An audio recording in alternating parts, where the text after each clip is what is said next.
Houve um tempo em que se falava que a mão da mulher era muito quente e por isso ela não seria apta a fazer sushi. Bom, esqueceram de avisar a convidada de hoje, porque além de ser a sushi woman do Sushi Vaz, que é um dos principais restaurantes de sushi em São Paulo, ela foi a primeira mulher brasileira a participar da Copa do Mundo de Sushi, em Tóquio. Em 2018 e em 2020, ela ficou em segundo lugar nessa competição. Morou no Japão por 27 anos, tem a língua japonesa como sua principal língua. Seja muito bem-vinda ao Backstage Podcast, Mari Saito. Meu nome é Marcelo Luibeck e esse é meu programa de entrevistas.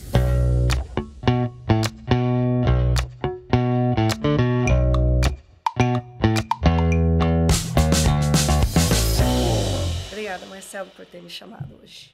Eu fiquei surpreendido. Eu tava falando isso pra você agora, que tem muita gente que gosta do seu trabalho, né? Sim, sim. Eu falei, a gente abriu uma caixinha de perguntas e normalmente aparece perguntas das pessoas que seguem o entrevistado e tudo.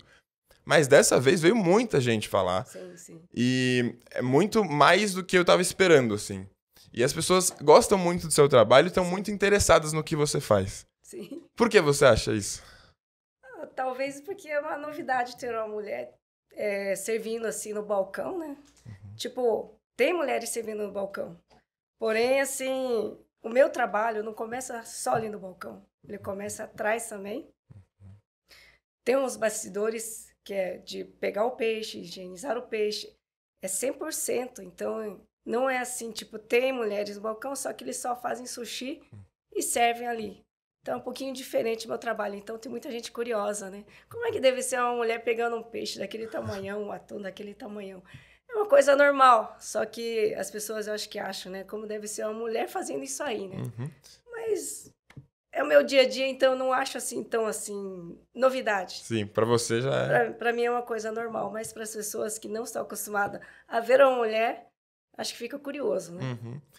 E essa história, você fala que é curioso que as pessoas não estão acostumadas, né? Sim. Tem um motivo para as pessoas não estarem acostumadas, porque há um tempo atrás era muito raro ver mulheres no balcão de sushi fazendo Sim, sushi.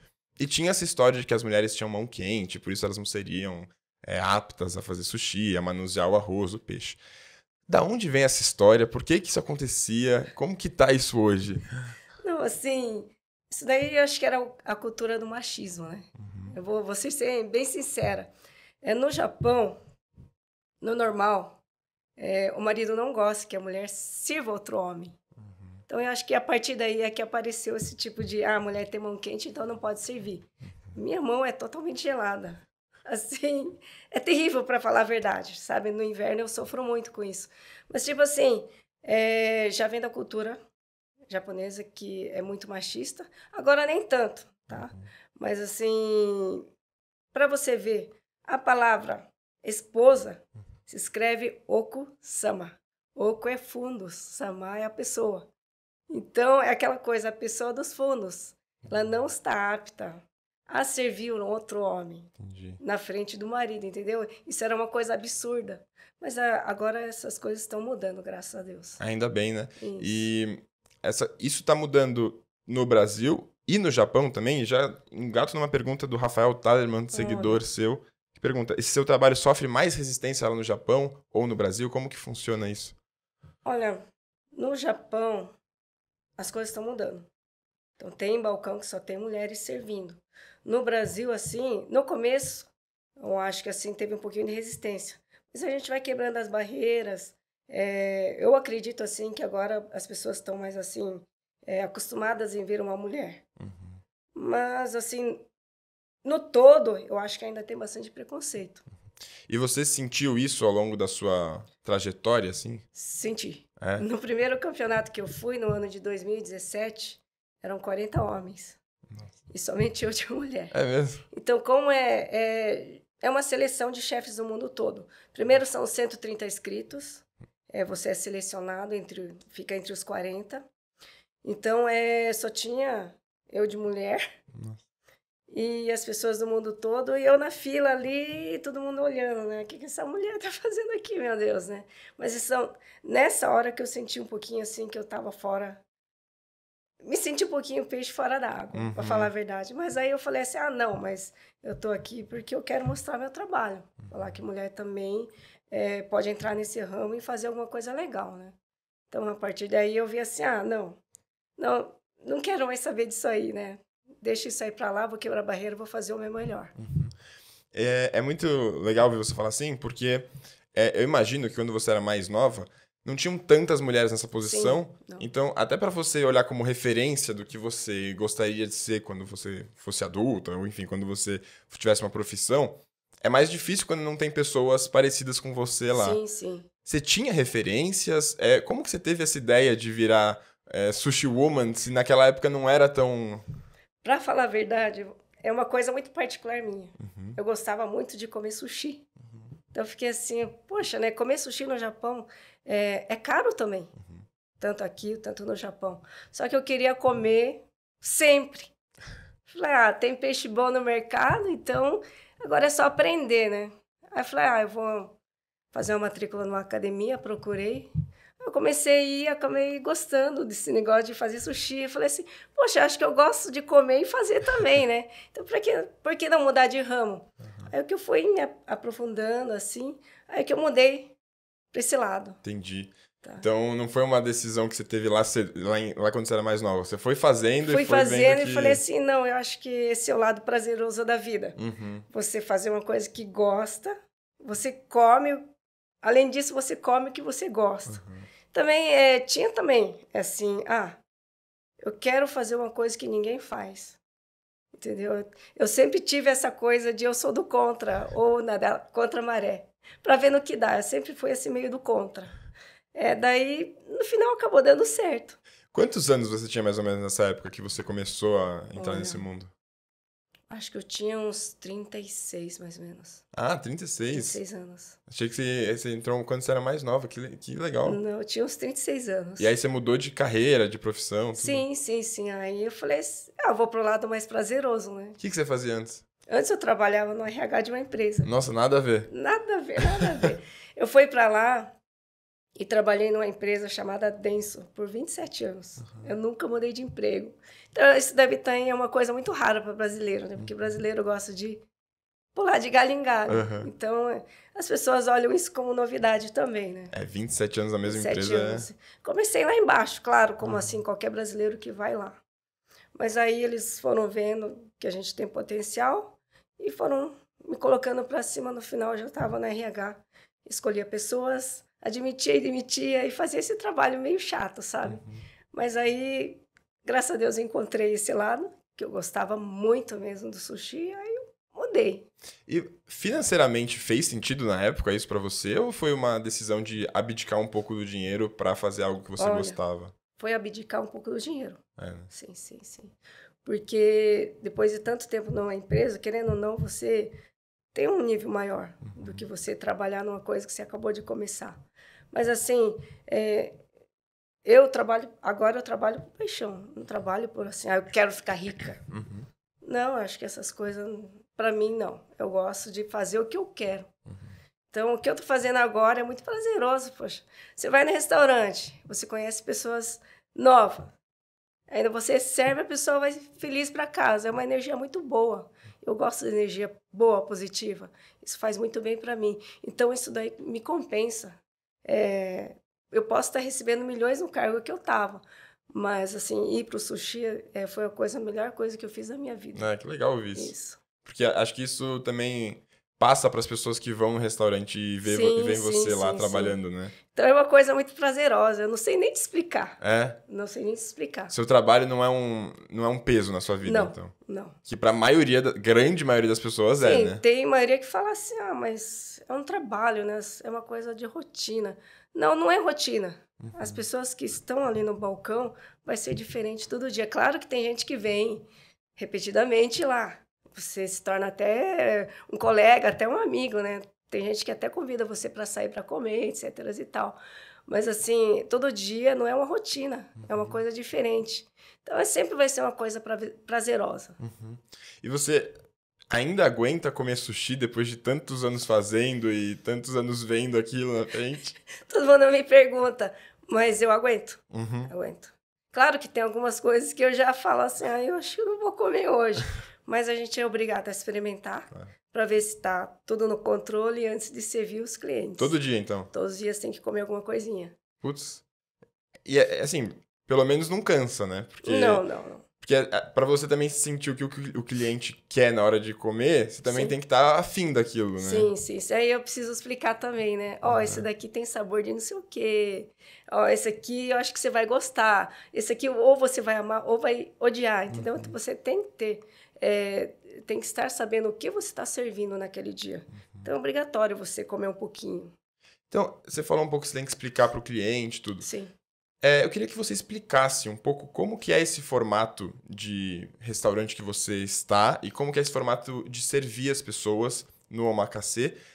E aí eu já incluo uma pergunta de um amigo meu que está morando no Japão, o Duchi. Ele perguntou sobre essa hospitalidade japonesa, que é o omotenashi. Omotenashi, sim. Ele falou assim, como que é trazer isso para o público brasileiro? Principalmente se você considerar que o itamai, que é a pessoa que serve, né? Sim. Ele é fundamental para isso e na cultura brasileira ainda não está tão bem estabelecido, né? Como que funciona isso? O motenashi é você servir uma pessoa com cordialidade, com carinho. Tipo, a pessoa chega, a pessoa tem que estar se sentindo bem à sua frente. Não se sentir acanhada, entendeu? No Japão se chama assim que o cliente é Deus, o que é kami-sama. Mas esse espírito de omotenashi, que é de você ser cordial, você servir a pessoa da melhor maneira possível, tá? É fazer você sentir bem a pessoa do começo ao fim e fazer com que a pessoa volte novamente. Então, é um espírito assim de hospitalidade. Sente aí e se sinta na tua casa. É claro que vai ter as regras da casa, né? Mas esse aí é o espírito do omotenashi. Tá.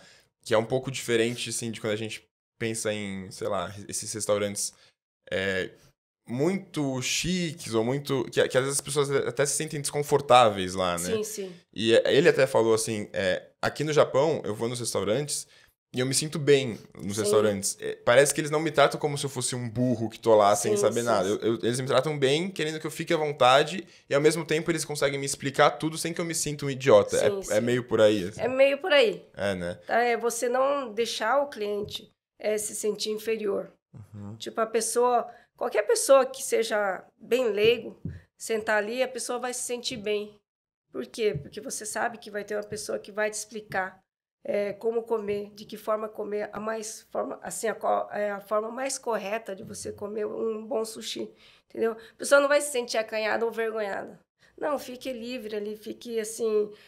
eu dou a liberdade para a pessoa se sentir bem naquele local que ele está, entendeu? A pessoa vai falar assim, nossa, né, que lugar bonito, né? Eu estou com vergonha. Não, eu não deixo a pessoa se sentir assim. Então, eu falo assim, fique à vontade, né? Se você tiver alguma dúvida, você pergunta, porque eu estou aqui para esclarecer e para ensinar vocês também. Então, essa troca com o cliente que é super bacana. Então, isso é o motenashi e ser cordial. Então, quando você chegou no Brasil, isso já era algo que você via nos restaurantes ou foi algo que você foi meio que trazendo do Japão para cá? Vou ser sincera, o atendimento no Brasil, se for para falar de 0 a 10, eu acho que ainda está no 4. É mesmo? Então, falta um com licença, por favor, posso retirar uma coisa? Com licença, vou colocar uma coisa? Isso não existe muito, entendeu? Então, eu tento colocar bastante isso aí no meu atendimento. Até na hora de você retirar um prato ou colocar um prato, eu sempre falo, com licença, posso retirar, posso colocar, com licença, esse é um molho que eu estou servindo, entendeu? Eu sempre peço licença para o cliente antes de fazer qualquer movimento. Isso, assim, não existe nos restaurantes do Brasil, né? A pessoa já vai enfiando a mão, já vai catando os pratos. Por mais que seja um prato vazio, você tem que ir com a educação para retirar. Porque você não sabe se a pessoa está confortável ou desconfortável com esse prato, entendeu? Para mim, do balcão para lá é do cliente. Por mais que a casa seja minha, é do cliente. Então, eu sempre peço, com licença, posso retirar? Entendeu? É isso daí que vai fazer a diferença no atendimento. É o que eu mais, assim, sinto falta aqui no Brasil. Então, me explica um pouco como que é esse formato de omakase. que vocês fazem lá no Sushi Vaz, como que um cliente, o que um cliente deve esperar indo para um restaurante desse tipo e, enfim, tendo essa experiência, porque é caro, né? As pessoas pagam muito sim. caro por isso.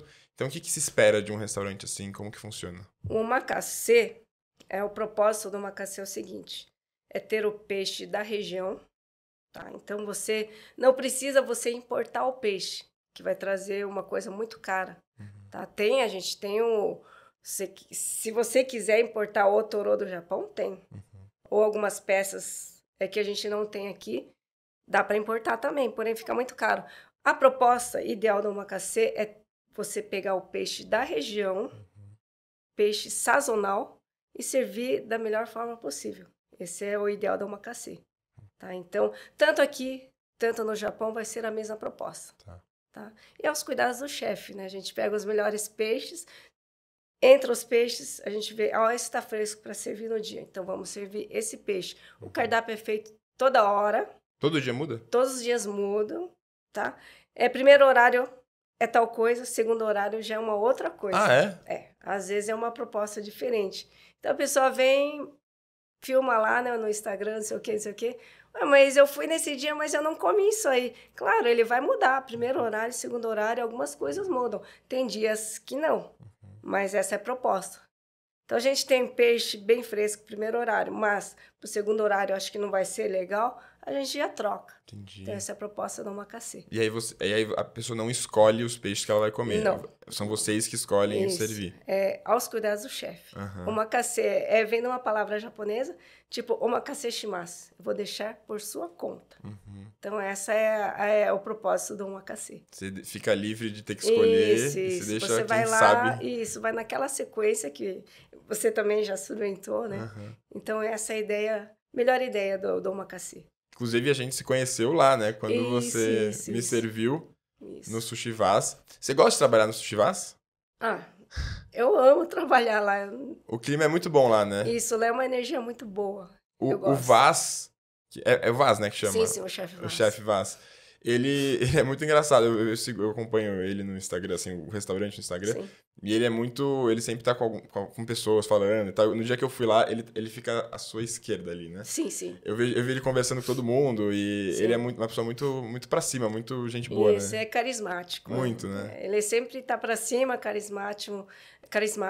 Ele sempre tá conquistando as pessoas daquele jeito tão simples dele, né? É humilde. Ele sempre tá lá em cima, porém ele esquece e sempre volta o que ele era antes. Então, por isso que eu acho que ele conquista os clientes, né? Não tem humildade, né? Isso é muito importante. E você também, né? Você também. Tava lá, a gente conversou, tava com meus amigos lá, a gente tirou foto, foi muito bom. Sim.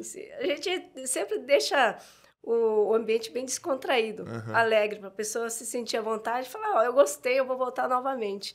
Esse é o melhor propósito que a gente oferece lá. Tem gente que até chama para podcast depois? Pra sim. Pois é, né? Então, para você ver como é que as coisas são ligadas, né? Você atende bem lá, a pessoa já chama para fazer um podcast, né? E assim vai. Mari, eu queria saber um pouquinho dessa sua trajetória, porque você ficou 27 anos no Japão. Sim. Você falou que sua primeira língua é o japonês. Que eu vi uma entrevista sua que você falou que no começo, quando você chegou no Brasil, você até tinha uma dificuldade com a língua, né? Sim, a minha língua travava. Primeiro porque o público que você está servindo é diferente. O brasileiro, querendo ou não, tem uma cultura totalmente diferente. Eu não estava habituado a lidar com o brasileiro. No começo, então, para mim, foi tudo novo para mim. Aí, minha língua, até então, eu só falava japonês. Era 24 horas falando japonês no trabalho, falando com o chefe, no computador era tudo japonês, tudo. E até eu começar a trabalhar, eu não tinha muito contato com as pessoas de fora. Eu estava tendo contato com o pessoal lá do Japão ainda, que são meus amigos. Eles perguntam, sempre conversando comigo na internet, essas coisas. Então, travava a língua, entendeu? 27 anos sem falar. Isso, travava pra caramba. Eu ia explicar, o que era isso em português, né? Aí eu cutucava minha amiga e falava assim, o parceiro ali que trabalha comigo, como é que eu posso explicar isso, né? Aí que eu fui aprendendo, mas agora, depois de um ano, eu já tô bem melhor. Você tá 1 ano só aqui? 1 ano... deixa eu ver, 1 ano e 2 meses. Nossa. Completando 3 meses. Eu achei que você estava mais tempo já. Não, ainda estou assim com choque cultural ainda. Estou tentando assim me adaptar ao ambiente aqui do Brasil. Tanto Entendi. assim no restaurante, tanto com o público. São Paulo em geral, Brasil em geral. Sua família é japonesa? Sim, sim, sim. Seus pais? Meus pais são de Fukushima. Fukushima? Isso, naquela área que foi devastada pelo terremoto, maremoto. Entendi. Então, inclusive, tem alguns parentes que sumiram com maremoto. É mesmo? Isso, com o tsunami, né? Uhum. Mas é coisas da vida. Seus pais estão aqui? Meus pais estão aqui. Naquela época também? Sim, sim, sim. Eles vieram quando pra cá? Olha, meus pais, na verdade, foi bem... Meus avós, meus pais, bem... Faz tempo, 1914, mas tá. bem já antigamente. Bem, né? Eles vieram com aquele navio Kasatomaru, um dos primeiros navios que trouxeram os japoneses do Japão para cá. Entendi. Então eles começaram ali a cultura japonesa em São Paulo. Eles vieram para São Paulo direto? Não, eles vieram para uma cidade chamada Pereira Barreto. Pereira Barreto, mas é interior. Isso, interior de São Paulo. Tá. Sim, E você nasceu nessa cidade, não? Nasci em Sorocaba. Tá. Sorocaba. Aqui do ladinho. Uhum. E sua família mora lá? Não, minha família agora mora em Itapetininga. Uhum. E a maioria mora aqui em São Paulo. Tá. Inclusive, minha família mora aqui em Pinheiros, pertinho aqui. Isso. E aí, em algum momento da sua vida, você decidiu sair do Brasil e ir pro Japão morar lá. Sim. Quantos anos você tinha? Por que você foi fazer isso? Como que foi essa decisão? Meu Deus. Foi numa época aborrecente. Só não vou falar a minha idade porque... tá. Foi numa época aborrecente, assim, que meu sonho era morar lá. Não sei por quê. Uhum. Assim, eu sempre tive vontade de morar. Já tinha conhecido lá, não? Não. Simplesmente peguei minha mochila e falei assim, eu vou. Eu comecei minha faculdade, mas aí eu falei, mas é muito... Tá tédio pra mim. Aqui no Brasil? Quero uma coisa nova pra mim. Aí peguei e fui. Entendi. Aí eu gostei, fui ficando lá. Minha ideia era ficar 1 ano e meio, 2 anos, voltar a terminar minha faculdade e seguir minha carreira. Mas aí eu gostei de ficar lá. Como deu muito certo, comecei a fazer muitos amigos lá, assim. Eu falei, eu não quero voltar, e fiquei. Entendi. E aí, seus pais falavam com você em japonês quando você era criança? Sim. Você aprendeu tudo em japonês? Sim. Assim, tipo, em casa eu era obrigada a falar em japonês. Senão eles... Tinha época que eles nem me respondiam quando eu perguntava em português. Porque eles queriam que você falasse bem, né? Que eu falasse bem. Porém, é aquele japonês bem antigo, né? Uhum. É diferente? É um pouquinho diferente. Uhum. Assim, o que eu aprendi lá e o que eles falam normal, assim, é um pouquinho diferente. Tá. E aí você foi pro Japão. Pra onde você foi lá? Fui pra província de Aichi, em Nagoya. Fica no centro do Japão. É grande lá? É um dos polos econômicos mais importantes do Japão. E você ficou seus 27 anos por lá? Sim, no mesmo lugar. Ah, é? Sim. Mudei de endereço só uma vez, porque eu precisei trocar de apartamento, mas eu sempre fiquei na mesma cidade. E como que era a sua vida lá? Assim, além da diferença de língua, tem muitas diferenças culturais que você até já falou um pouquinho. Sim. Eu queria entender, assim, como que é a vida de uma pessoa no Japão, se é parecida com aqui, se é muito diferente, se até o que você come no dia a dia, como que é, assim, como que são as pessoas lá, por curiosidade mesmo, assim. As pessoas mesmo, japoneses, são bem fechados. É difícil você ter um amigo japonês. Até ter amigo brasileiro lá é difícil. Porque lá é muito individualista. Não sei porque quando as pessoas chegam lá ficam bem individualistas. Uhum. Os japoneses são assim já da cultura deles. Eles são bem fechados. Para falar a verdade, eu tinha uma amiga que a gente tinha acho que uns 15 anos de amizade. Desde que eu cheguei, ela foi minha primeira amiga. Então ela demorou 15 anos para me colocar na casa dela. Nossa. Pra você entrar na casa dela? Para tomar um café. 15 anos? 15 anos. Primeiro porque ela viajava muito e sempre deixava os cachorros para mim. Então, era uma amizade de confiança. Deixar o cachorro para mim, para levar ao passeio, dar ração, cuidar. Mas mesmo assim, se fosse aqui no Brasil, você já é quase da família, né? Sim. Fazer uma coisa assim, né? Mas lá não, você só é amigo mesmo depois de muitos anos de amizade. Então, demorou 15 anos para a pessoa me convidar para tomar um café, um chá na casa dela. Ela era japonesa ou brasileira? Japonesa. Japonesa. Bem japonesa. Bem japonesa. Então, os primeiros amigos que eu tive são japoneses. Eu sempre tive mais amizade com os japoneses do que os brasileiros. Então, assim, demorou todo esse tempo. É muito fechado. Os brasileiros também, eles não costumam ficar no mesmo lugar, então fica difícil você ter uma amizade, assim, de longa data. Mas eu tenho amigos que eu fiz lá, que até agora eles são amigos aqui no Brasil. Brasileiros? Sim. Tá. E no dia a dia lá, se come sushi? Ou sushi também é um prato muito caro, igual aqui em São Paulo, assim? O que é a comida do dia a dia lá? Comida do dia a dia é um arroz branco, aí vem um grelhado. Muitas vezes vem uma fritura também, um tonkatsu, um empanado de frango, de porco. Vem o misoshiro, tá? E vem alguma conserva, o tsukemono. É uma coisa bem simples. Sushi, comer todo dia, não dá, porque lá também é um prato bem caro. É bem caro? Bem caro. Mas tem uma variação, tipo assim, dá pra comer sushi barato ou é tudo caro, assim? Tipo, dá pra comer sushi barato também. Tem os de menor qualidade também? Sim. Se for de menor qualidade, claro que dá pra comer todo dia. Tá. Porém, assim, eu não posso, assim, garantir a qualidade. Mas, assim, comer todos os dias um sushi de qualidade, de média pra cima, fica difícil. Eu vi o documentário do Jiro. Sim. Que tá com 97 anos agora, né? Sim. Ele é dos maiores nomes do sushi do mundo, pelo menos conhecido no mundo, né? Tem um documentário bem legal, acho que na Netflix, sobre ele, que ele tem um restaurante num metrô, né? Fica em Ginza, na parte de baixo, subsolo. Em Tóquio? Em Tóquio.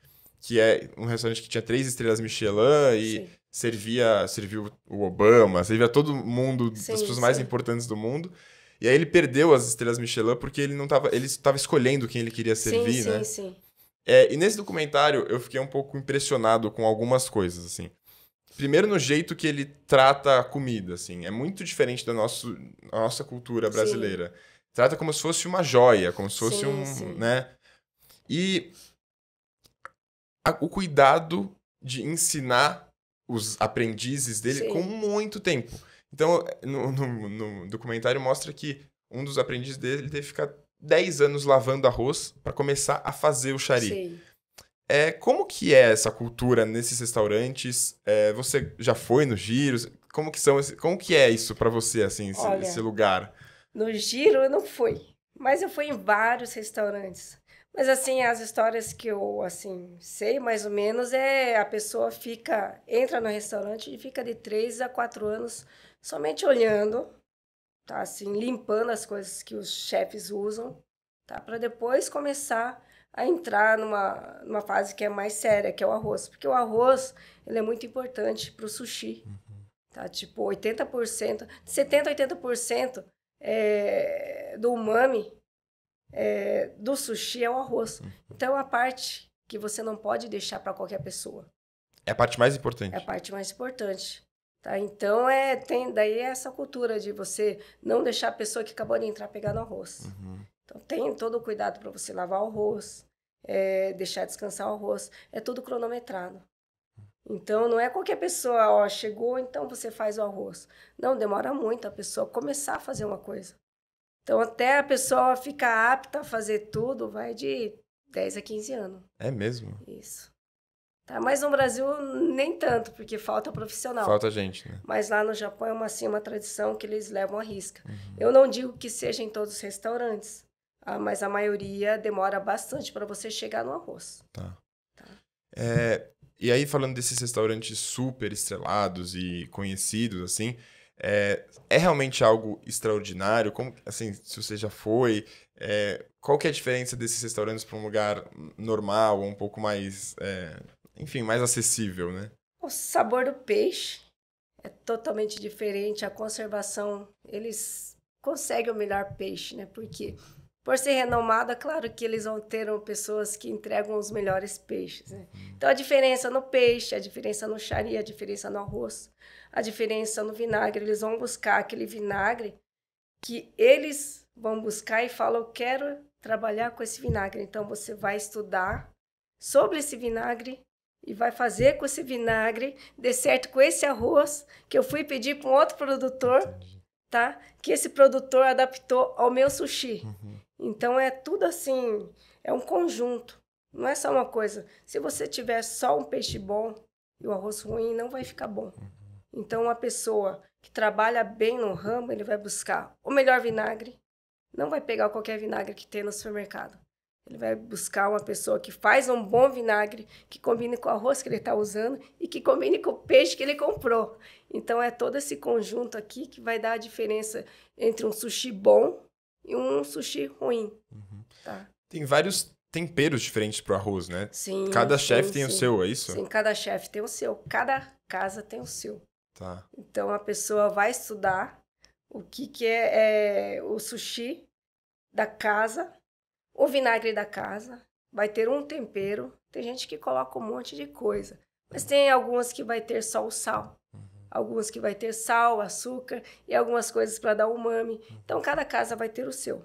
Mas as melhores casas, é como eu disse para você, eles vão ser detalhistas em cada até grão de arroz. Tá? Então, tem uma pessoa que só segurando arroz, ele vai saber o quanto de umidade ele tem o arroz.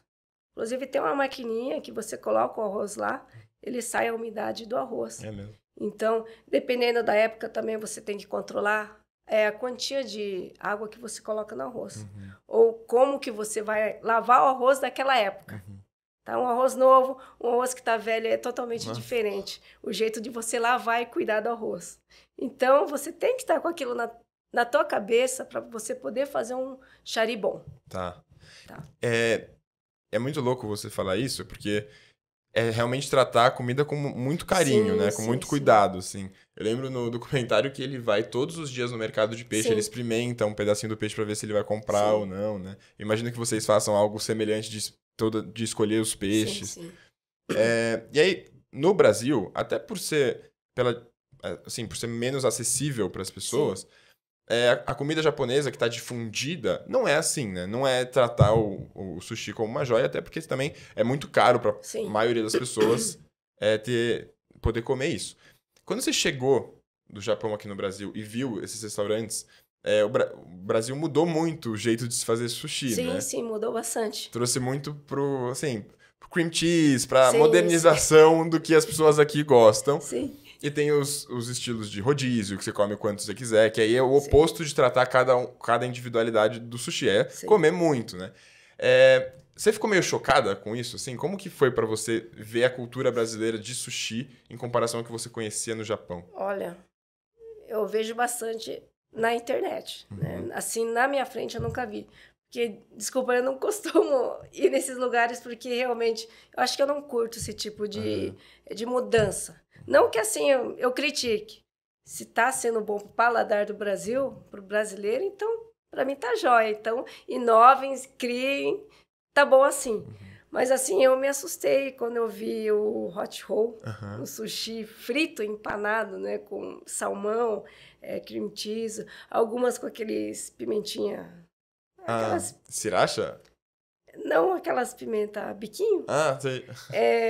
Morango, manga. O que mais que a gente... Tem Doritos também. Doritos, couve frito.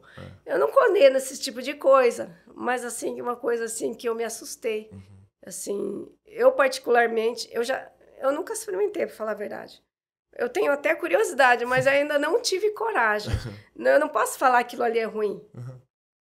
Por quê? Porque eu não experimentei. Claro que um dia eu vou experimentar, tá? Aí eu posso dar uma outra opinião. Mas, por enquanto, assim, eu não condeno, eu não critico, tá? Se é uma coisa que tá indo bem pro paladar, que fique nisso aí, entendeu? Mas, assim, eu sou mais o tradicional, Edomai. Edomai é o estilo tradicional. Isso. Eu gosto de levar a linha tradicional. E, assim, eu, por mim, eu vou sempre no que é o mais simples. Porque o simples é o melhor, o menos sempre é o mais, né, na culinária japonesa. Então, aquele prato bem simples vai ser o melhor. Então, com pouca coisa, pouco molho, pouco topping, é o melhor. Você tá falando da modernidade, dos sushis que trazem pro Brasil. Tem uma pergunta aqui da Helena Alegro, que ela falou que é um pouco sobre isso, assim. No Brasil, a gente tem muito hábito de comer salmão, é o principal peixe nos sushis aqui na maioria dos restaurantes. Ela perguntou assim: salmão, 2 pontos. Amigo ou inimigo do sushi? Porque tem muita gente que critica também, Sim. né? Como que é, assim? Por que que as pessoas comem tanto no Brasil? E o que que você pensa sobre esse peixe? Olha, amigo e inimigo. Amigo por quê? Amigo porque a partir do salmão que as pessoas no Brasil começaram a comer o peixe cru, tá? E chegaram no sushi que é hoje. Então, se não fosse o salmão, acho que a maioria das pessoas não iam entrar pro sushi que a gente está hoje, no nível que está hoje. Então, nesses termos, é amigo. Uma porta de entrada. Isso foi uma porta de entrada para o pessoal chegar ao que a gente está hoje, entendeu? Então, qual o peixe que você experimentou primeiro? A maioria vai falar assim, eu comecei no salmão, depois fui entrando e cheguei nesse estilo que é o sushi vase agora, que é o tradicional, tá? Então, é amigo. Tá. Vamos tratar ele como amigo, tá? Mas assim, inimigo por quê? Porque é um peixe que tem uma alta demanda, então eles usam muito hormônio, corante, a ração assim com... para crescer logo e para dar conta da demanda. Então, a gente fala, o peixe faz bem, mas eu não vou saber se realmente... eu não vou conseguir indicar o salmão como um peixe saudável, por causa disso aí. Entendi. Tá. Porque a produção dele ficou uma coisa meio em massa, assim. Mas, assim, nem todos os salmões, tá? Tá. Algumas marcas, tá? Tem lugares de salmão. Tem. O salmão da Noruega é totalmente diferente. É mais saboroso. Não contém tanto hormônio quanto alguns que a gente vê por aqui. Entendi. Tá? Então, indo para esse lado dos peixes, você falou que no Brasil, o omakase, ele é um lugar de você comer os peixes da região e os peixes frescos. Sim. Que peixes no Brasil são bons, que a gente tem na nossa costa, e que peixes que só tem no Japão que você sente falta aqui no Brasil? Olha, aqui do Brasil, os bons são carapau, pargo, olhete, são os melhores. Tá. Olhete é buri? Olhete é o buri, yellowtail. Isso. Eu sinto falta de shimade, que é um carapau que ele tem uma pele brilhosa, porém com a carne bem branquinha. Também sinto falta do samá, que eu não sei como é que é o nome no Brasil, porque eu nunca achei também. Também sinto muita falta do camarão doce, que a gente chama de amaibi. É um camarãozinho bem pequeno que a gente costuma comer cru no Japão. Tá. Então, são esses 3 itens que eu sinto muita falta. Eu não conhecia esse camarão. É um camarão bem pequenininho. E faz em sushi mesmo? Sim, a gente come cru lá no Japão. Aqui o camarão a gente não come cru, né? Olha, tem um camarão que chama carabineiro, que o pessoal serve meio cru. É o único que eu vi servindo aqui. Mas lá no Vaz a gente não serve. Tá. Por enquanto. Falando sobre essa culinária japonesa, esse meu amigo que tá lá no Japão, esses dias ele fica me mandando foto das comidas que ele come lá. Ele me mandou sashimi de frango. Vocês comem... Você falou também de sashimi de cavalo, né? Sim, sashimi de cavalo. Como que é isso, assim? Porque pra gente isso é muito diferente, assim. Sim. Aqui no Brasil, se o frango vem um pouquinho cru, a gente já fala, não, volta o frango, tal, que tá cru. Sim. Como que funciona isso no Japão, assim? Vocês têm esse hábito? No Japão tem o hábito de comer muitas coisas cru, viva e se mexendo. Então, olha, o frango eu nunca arrisquei, porque eu realmente tenho medo e eu tenho que ter muita confiança no chefe para comer. Então, um lugar que serve um frango cru, a pessoa tem que estar muito bom, estar bem confiante no que está servindo, porque é muito perigoso. É muito perigoso. Muito perigoso você servir o frango cru, né? Totalmente assim. Eu não me vejo comendo frango cru, jamais. Tá? Carne de cavalo tem criação somente para corte, para fazer esse tipo de sashimi, essas coisas. Carne bem vermelhinha eu não experimentei porque eu tenho uma dó de comer essas coisas. Tá? Você pensa no animal, né? Isso, eu penso muito no animal. Então, eu tenho, assim, dó de comer. Mas é que era baleia. Baleia eu já comi. Tá. Mas sashimi também? Sashimi também, mas ele é muito forte. Então, assim, eu não me adaptei nesse paladar. Mas, assim, camarão cru, a gente fala, assim, até de comer... A gente fala odorigui. Odori é dançar, gui é comer. Então, teve restaurante que eles traziam camarão numa cestinha, o camarão todo pulando. Tá vivo? Vivo, vivo, pulando. Aí você teria que tirar a cabeça, tirar a pele, limpar ela, colocar no show e comer aquilo Meio vivo, assim. vivo, não é nem meio, é Nem meio, é vivo. totalmente Isso, vivo. isso. Então, eu tive essa experiência de comer ela viva, então, dançando em cima da língua. Ah, por isso que é o nome. Isso, enquanto você come, você sente aquilo dançando em cima da tua língua, entende? Foi uma experiência espetacular. É legal? Porque é legal. É legal e, ao mesmo tempo, meio cruel, né? Uhum. Para quem não está acostumado. Eu não estava acostumada na época, então fiquei meio assustada, né? Mas, assim, o sabor de você comer uma coisa que está vivo é totalmente diferente. Entendi. O camarão, por exemplo, ele é docinho quando está vivo, né? Quando você vai comer ele já, assim, manipulado, é totalmente diferente. Entendi. Por exemplo, o carapau. O restaurante que eu ia comer, eu escolhia no aquário. O chefe ia lá e falava assim, Mário, qual que você quer comer hoje? Fala, chefe, eu quero comer esse aqui que eu acho que ele está pulando melhor. Então ele pegava, matava ali, limpava, fazia um prato de sashimi e servia para mim. Entendi. Então, como é que ele vinha? Enquanto eu estava comendo, o olho ainda estava meio assim e o rabinho fazendo assim, né? Entendi.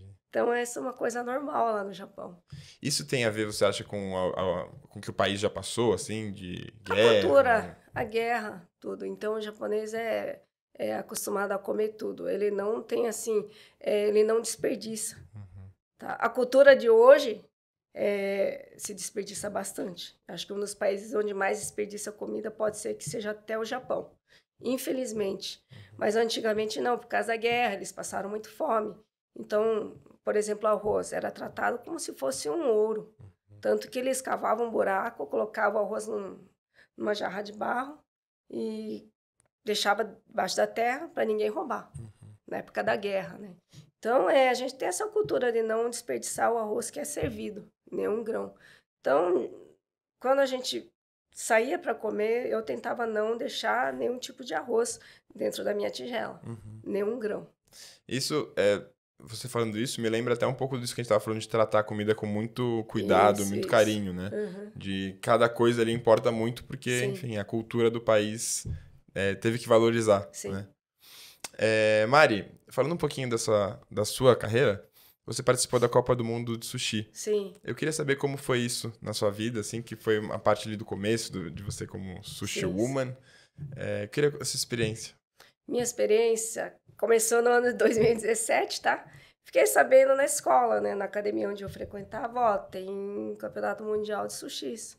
Eu, assim, vou ser sincera, para falar a verdade, eu me arrisquei, assim, porque eu era estudante ainda. Falei, eu vou testar o meu nível. Tô estudando tudo, mas eu vou só de brincadeira. Aí eu me inscrevi, aí eu fui vendo que a coisa era séria, sabe? Falei, putz, né, onde é que eu fui me meter? Aí eu fiquei pensando, não, já que eu me inscrevi, eu vou lá e vou dar o meu melhor, né? Então, assim, eu comecei a treinar. Eu saía 3 horas da madrugada, sábado. Do curso? Não, de casa. Ah. Para pegar os meus peixes na feira. Vivo ali. Então, eu ia na academia 7 horas da manhã. Academia de sushi. Isso. Preparava meus peixes, treinava. Aí, só que o dono da escola, ele via meu empenho ali, eu querendo treinar, ele começou a deixar a chave da academia para mim. Nossa. Então, tudo que sobrava, que os alunos deixavam, eu catava tudo para mim e ficava até 10, 11 horas da noite na academia. Aí sobrava o arroz, eu levava para casa e ficava até 2 horas da madrugada fazendo aquele movimento, sabe? Aí eu falei, não, eu preciso levar a sério isso, né? Porque eu vou competir com 40 chefes do mundo inteiro. E eu sou estudante, né? Olha onde que eu fui me meter. Falei, não, agora eu vou começar a pegar sério. Aí que eu comecei a treinar. Falei assim, não, eu acho que eu estou pronta. Aí eu fui lá, assim, foi uma loucura, né? Porque de estudante para você competir com chefes. Então eu estava completamente perdida. Porque você não sabe o que você tem que fazer lá. Claro que tem aquela pauta de tal horário você tem que fazer tal coisa, tal peixe você tem que fazer tal coisa, entendeu? Mas foi, assim, uma loucura. Eu fui, assim, para me aventurar no primeiro campeonato. Foi a Mas primeira brasileira? Foi a primeira brasileira. Aí, chegando lá, eu fiz meu prato, todo primeiro dia, segundo dia. Aí, no final, eu consegui pegar o prêmio do Conselho da Pesca da Noruega. Então, eu fiquei surpresa com aquilo, né? Poxa, né? Claro que eu levei a sério. Eu comecei com brincadeira. Já vou testar meu nível. Fiz a inscrição, aí foi virando uma coisa muito séria. E, no final, deu certo. Aí, eu falei assim, mas se eu conseguir pegar um prêmio ali, né? Então, em 2018 eu vou com mais garra.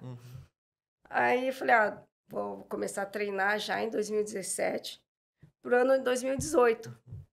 Aí fiquei esses 1 ano estudando e treinando, sempre na mesma sintonia. Todo sábado, domingo, todos os meus feriados eram para ir para academia. Fui treinando, treinando, treinando. Em 2018 eu fiz a minha inscrição de novo. Vamos lá de novo. Aí eu já estava mais preparada, né?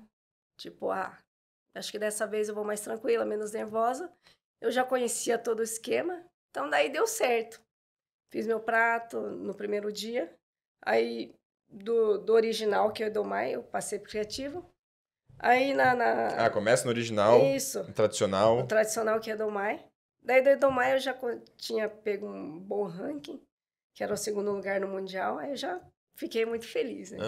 Isso aí foi rolando. 2020 veio a oportunidade de eu participar de novo. Veio o convite. Não, você não quer participar, né? Dessa vez eu fui patrocinado. Legal. Que o governo japonês, o pessoal lá que estava organizando me chamou, então eu fui patrocinada. Daí eu consegui chegar em 2º lugar também no sushi criativo. Que aí é um campeonato diferente. Isso, era um pouquinho diferente. Era mais pro estilo criativo. Tá, para invenções. Isso, aí foi molho, foi salmão, foi algumas coisinhas assim, enrolado de salmão. Então, assim, o campeonato, assim, em si, começou com brincadeira de teste, para ver em que nível que eu tava. Aí foi se tornando uma coisa séria. E chegou, assim, num lugar que eu nunca imaginava que eu ia chegar. Que era o 2º lugar, tanto do Edomai, que é um estilo bem tradicional japonês, tanto do estilo criativo. E eu imagino que isso tenha feito você evoluir muito também, né? Porque sim, claro. Te forçou a estudar, a praticar, e aí você meio que... você tem um campeonato, você meio que tem que evoluir rápido, sim. né? Então, foi bom, porque eu coloquei um objetivo para mim. Então, tipo, eu me inscrevi, eu não posso ficar representando as mulheres de uma forma leviana. Então, eu fui com tudo para cima, assim, tipo, não, eu vou lá e eu vou conseguir.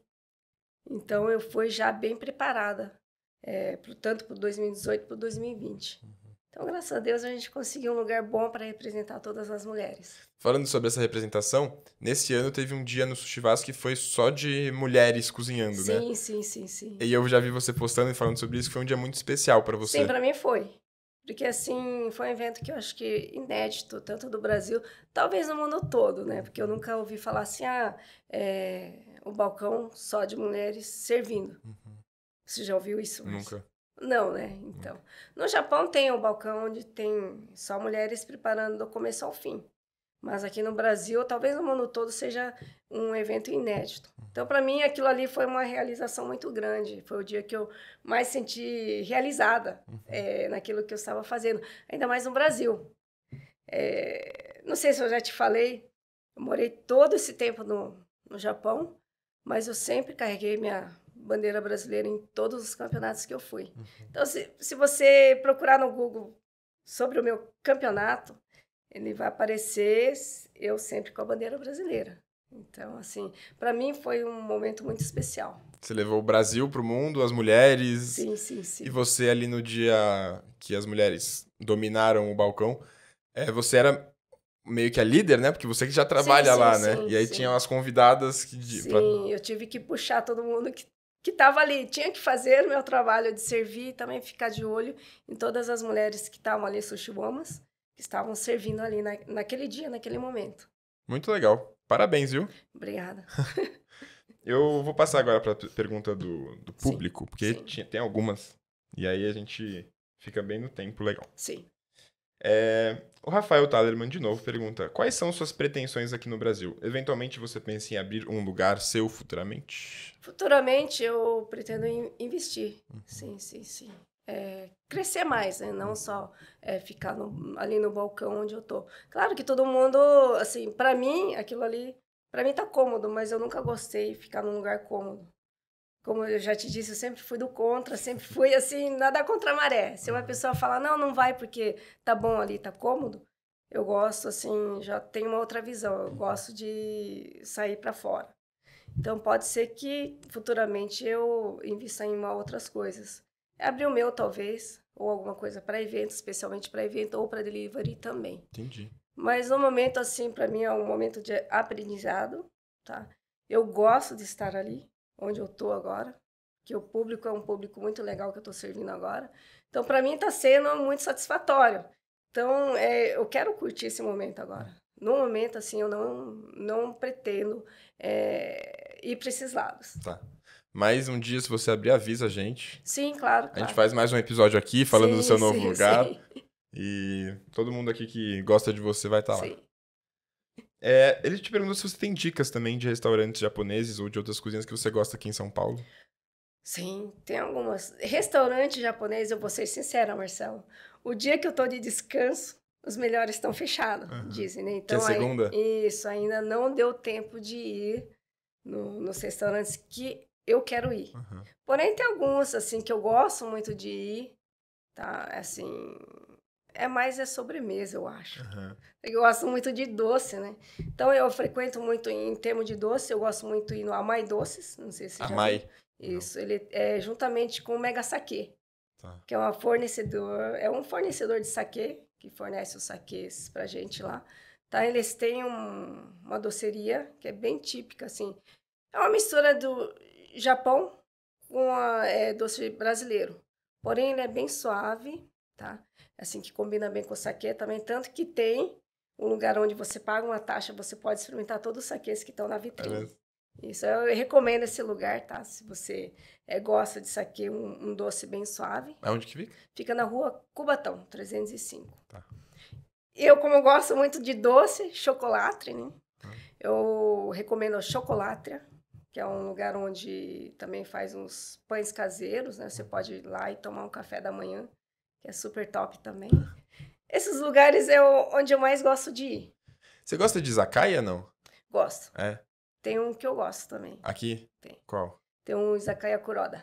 Kuroda. Isso, eu gosto também. Foi ele que abriu um novo agora com... Ele abriu o Kurumon. Kurumon, isso. Eu gosto muito do Kuroda. Também. De resto, assim, eu não tive ainda...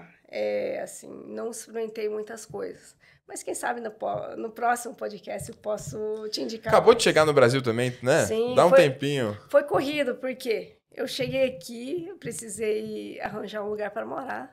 Minha família mora aqui, mas eu preciso ter um canto para mim. Então, até comprar minha casa, até me instalar, assim, demorou meio ano.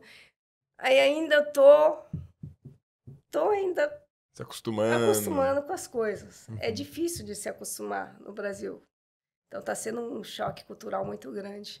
Mas, pouco a pouco, eu acho que eu consigo acostumar. Tem uma colônia japonesa muito grande aqui também em São Paulo, né? Acho que é o maior do mundo depois do Japão, né? Sim. Imagino que isso também ajude um pouco nesse processo, sim. né? Eu gosto muito do Izakaya Matsu. Já foi lá? Matsu, ainda não cheguei aí. Aqui pertinho também.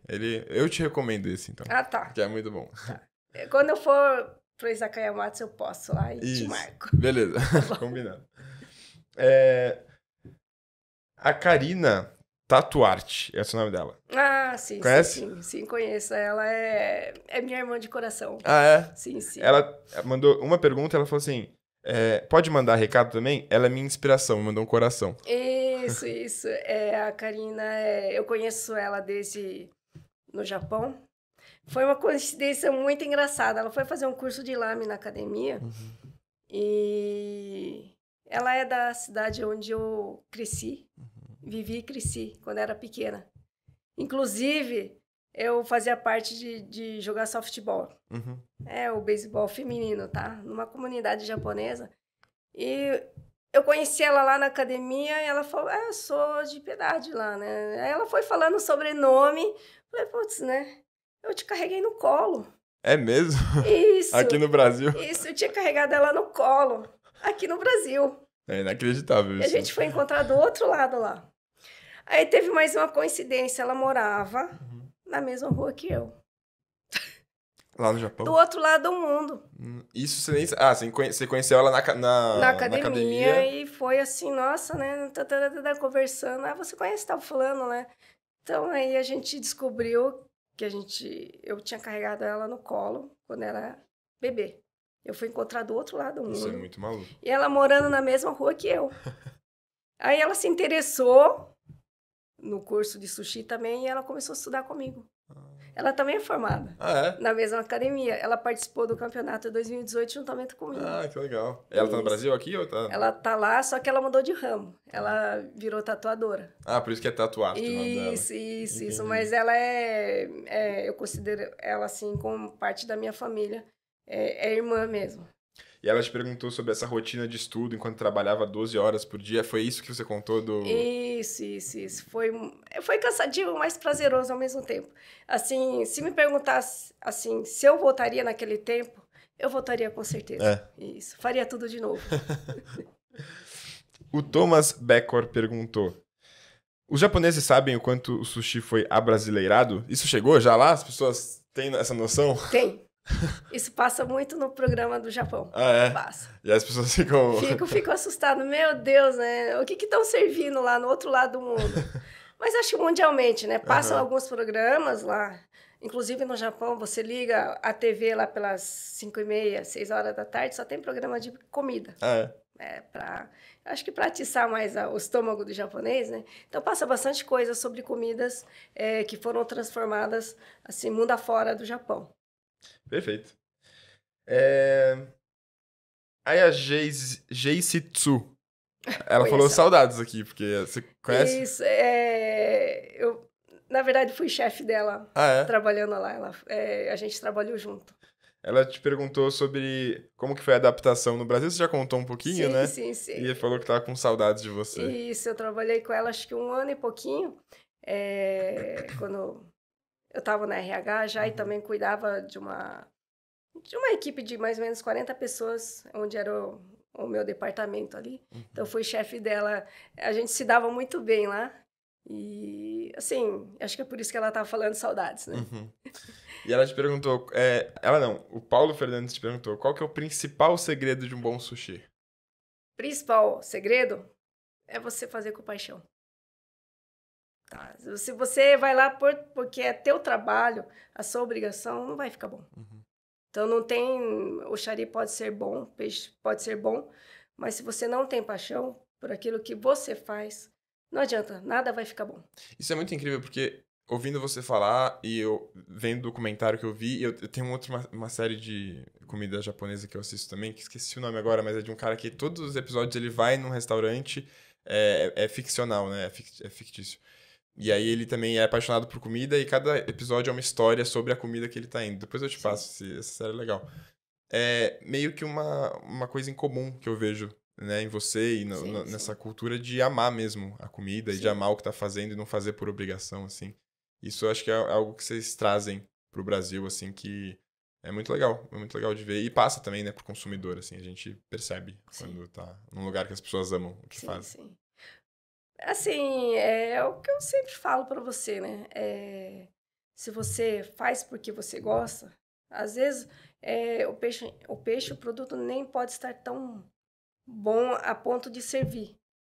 Mas a maneira com que você trata ela e você serve ela, se você faz da maneira que você gosta, com carinho, as coisas fluem da maneira mais positiva possível.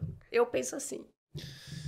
Indo pra última pergunta. Sim. O Dutti perguntou: como popularizar o termo Itamai ao invés de Sushi Man ou Sushi Woman no Brasil? O que é o Itamai? Itamai, se for ao pé da letra, Ita é a tábua. Mai é frente. Então, assim, agora a gente não usa muito o termo Itamai. Tá. Seria mais, assim, viável você usar o Sushi Shokunin. Tanto para mulher, tanto para homem. Tá. Que, assim, é o artesão do sushi, o artesão do sushi. Então, eu prefiro chamar dessa maneira, que é uma palavra japonesa que, assim, não vê nem para mulher nem para homem. Tá. Então, é uma palavra só que resume um monte de coisa. Sushi Shokunin. Shokuni. Isso. Então, em vez de sushi woman, sushi Shokuni. Sushi Shokunin seria a maneira mais correta de falar. Tá, perfeito. Para terminar, Mari, eu faço uma pergunta para todos os meus entrevistados. Sim. Que daqui 10 anos, o Backstage Podcast vai estar em outro patamar de Sim, podcast. Sim. E a gente vai ser muito grande, vai crescer junto também. E aí eu vou te chamar aqui de novo. Sim. E você vai me dar outra entrevista quando já tiver também outra fase. Sim. E eu quero saber o que você quer me contar nessa entrevista que você vai dar aqui daqui 10 anos. Futuramente? Sim, acho que eu vou, assim, estar contando mais, assim, sobre a minha trajetória, a minha experiência, mais aqui no Brasil do que no Japão. Espero, né? O plano é ficar, então. Isso, o plano, claro, é de ficar. Eu cheguei para ficar. Assim, eu não penso mais em voltar no Japão. Claro que eu deixei bastante amigos lá, por todo o tempo que eu fiquei lá. A passeio, claro, sim, sempre vou estar voltando para lá. Mas, assim, me mudar definitivamente, não. Assim, a minha raiz aqui no Brasil, onde eu acho que eu tenho mais, assim, probabilidade de crescer no Brasil. Então, assim, futuramente eu vou estar falando sobre o empreendimento, o investimento que eu fiz aqui no Brasil. Espero. Talvez um restaurante, Sim, talvez um delivery. restaurante, talvez alguma coisa bem mais sofisticada. Tá ok? Muito legal. Então, te espero daqui 10 anos, mas também antes, que a gente vai se encontrar antes. Não vamos esperar muito, Não tá? precisa esperar tanto. Um ano, 2 anos, tá bom. Combinado. Pode me chamar que eu venho. Combinado. Ok? E também, no Sushi Vaz eu vou de novo também. Sim, eu vou ficar esperando. Pode me esperar lá. Sim, Mas daqui sim. um tempinho, porque eu fui muito recente também, preciso Sim. dar um tempinho, porque Ok. também não é todo dia que dá pra ir. E Sim. muito obrigado pela entrevista. Obrigado, Marcelo, pelo convite. Pela simpatia. Sim, obrigada. Isso é muito legal, foi muito gostoso conversar com você. Você fala sobre a cultura japonesa de um jeito muito legal, eu gosto muito da cultura japonesa, da culinária, e conversar com você é muito legal. Parabéns. Obrigada, Marcelo. Foi um prazer estar aqui com você. Espero ver você novamente lá no Sushi Vaz para te atender. Vamos se ver sim. Obrigada. Sigam o Backstage Podcast, @Backstage Podcast, sigam @Marcelo Beck e Maripe30. Maripe30. Isso. Esse foi o nosso episódio, espero que tenham gostado. Deixem um like, comentário, se inscrevam. Beijo! Tchau, tchau.